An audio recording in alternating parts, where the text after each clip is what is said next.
Hey, good day everyone. Check out this folding bar table I have here. This thing is nice because it folds right up, really slim like this. You can just store it in a corner like this, store it right up against the wall. Here's the back side of it. And to open it, just go like that. Now take note of this right here, because this is gonna lock in once it's folded open, and then you're gonna need to pull on that to unlock it.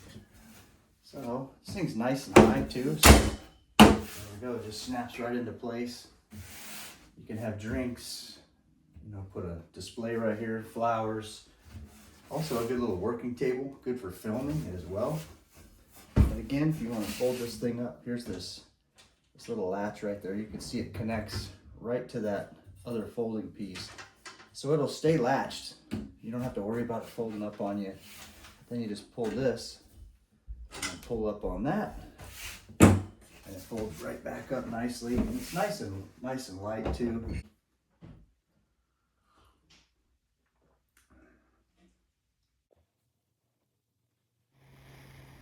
This thing's great for outdoor use too. We're gonna use it for a lot of our crab cooks. That way we can dump some of our crab here, crack it and all that stuff, and then clean it off really well too. It's a great crab eating seafood table. Great for use outside or inside. Really happy with this thing. Thank you for watching, everybody. And you can fold this up so it's completely out of sight.